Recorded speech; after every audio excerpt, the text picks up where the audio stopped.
자, 이번 문제는 이제 오류에 관한 문제인데요. 역시 뭐 논리 쪽에서 나온 얘기겠죠.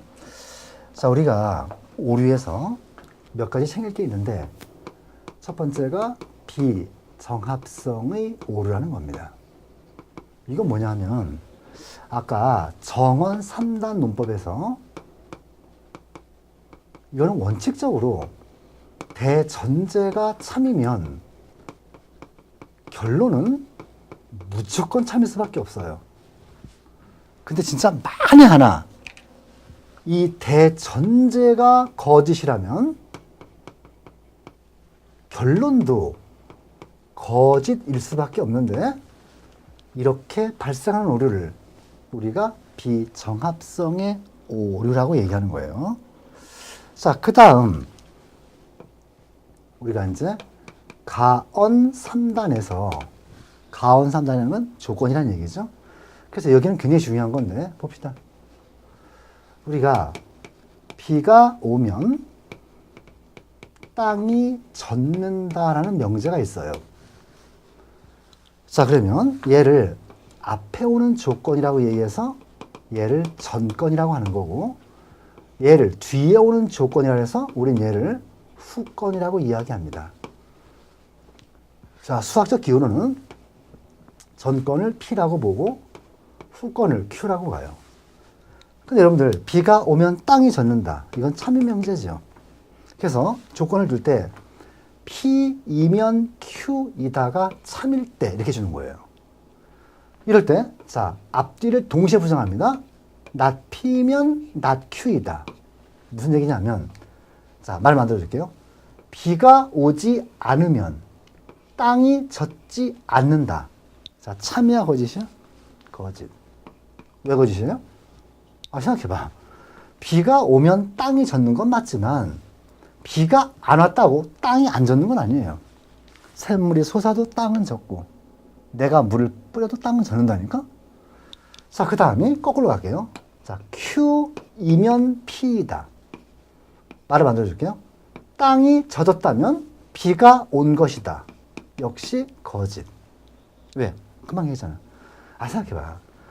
땅이 젖는 조건은 여러 가지가 있다니까요. 비가 와도 샘물이 솟아도 내가 물을 뿌려도. 근데 땅이 젖었다고 무조건 비가 온 건 아니잖아요. 그럼 얘를 다시 부정하겠습니다. 얘를 그럼 not Q이면 not P이다. 자, 말을 만들어 줄게. 땅이 젖지 않았다면 비가 오지 않은 것이다. 이건 참이죠. 왜요? 땅이 젖지 않았으면 비도 안 온 거고 샘물도 안 솟은 거고 내가 물도 안 뿌린 거예요. 그럼 비가 안 온 건 분명하단 말이죠. 자, 그러면 우리가 이렇게 참인 명제를 앞과 뒤를 동시에 부정하면 오류가 되는데 이런 오류를 뭐라 그래요? 이거를 전건 부정의 오류라고 하는 거고 자, 얘를 바꿨죠. 이렇게 바꿔서 뒤를 앞으로 빼서 긍정했더니 오류가 생겼죠. 그래서 이걸 뭐라 그래? 후건 긍정의 오류라고 하는 겁니다. 근데 얘를 봐봐. 후건을 부정했지. 후건 부정은 이건 항상 참이에요. 이렇게. 가장 중요한 게 여기가 될 거고 그래서 전건 부정의 오류, 후건 긍정의 오류, 다음에 후건 부정은 항상 참이라는 거.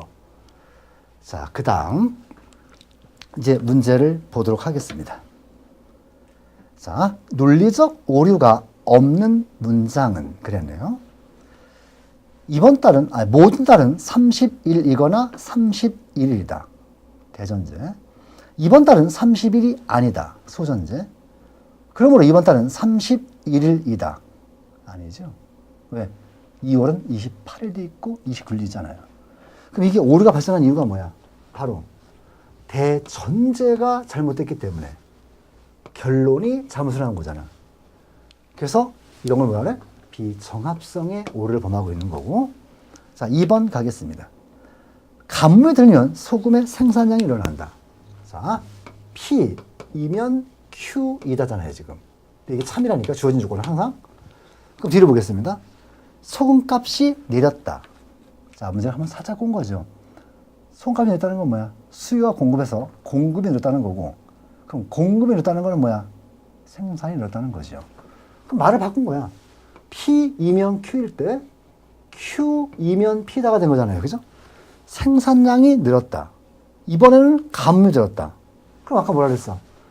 P이면 Q다가 참일 때 Q이면 P다는 당연히 거짓이죠. 그래서 뭐가 되는 거야 이게? 후건 긍정의 오류가 되는 거고. 자, 검은 콩과 흰 콩이 든 자료에서 한 주먹 콩을 드니 검은 콩이 50%야. 그러므로 자료엔 검은 콩이 절반이다. 자, 우리가 이런 걸 성급한 일반화 요리라래요. 자, 무슨 얘기냐면 지금 콩 한 자루는 이만큼이잖아요. 이거를 딱 샘플 하나, 한 주먹만 딱 보고 나서 자, 요만큼이 그러니까 이 전체가 그럴 것이다. 에이, 아니죠. 너무 성급하게 결론을 끌어내렸지. 이런 걸 뭐라 그래? 성급한 일반화의 오류라고 하는 거고. 자, 4번을 갑니다. 차가 늘면 교통 체증이 일어난다. 똑같지 뭐. P이면 Q이다가 참일 때, 자, 뒤에를 봐봐. 차가 늘어나지 않았다. 그럼 not P다. 교통 체증은 없다. not Q이다. 이 얘기지. 그럼 참의 명제를 동시에 앞뒤를 부정하면 뭐 된다고요? 전건 부정의 오류 해서 오류가 되는 겁니다. 자, 마지막으로 영희는 집에 있거나 학교에 있다. 이건 뭐냐면 자, 우리가 봅시다.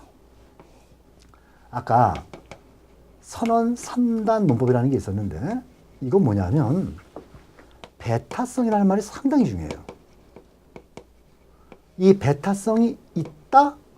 자, 배타성이 없다 이렇게 얘기하는데 그림을 보여주면 요게 AP, 요게 1번 그림, 요게 AP, 요게 2번 그림이에요. 그 얘는 공통 분모가 없다는 얘기고 얘는 공통 분모가 있다는 얘기죠. 그래서 공통 분모가 없는 것이 배타성이 있는 거예요. 왜? 배타성이라는 말이 뭐야? 서로 밀치는 성질을 우리는 배타성이라고 하잖아요. 그럼 배타성이 있다는 얘기는 뭐야? 공통 분모가 없다는 얘기고 배타성이 없다는 건 뭐야? 공통 분모가 있다는 거죠.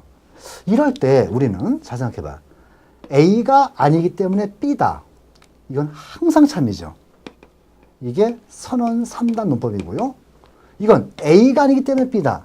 여기 공통 분모가 있잖아. 항상 거짓이잖아. 이런 걸 뭐라 그래? 선언지 긍정의 오류라고 하는데 봅시다.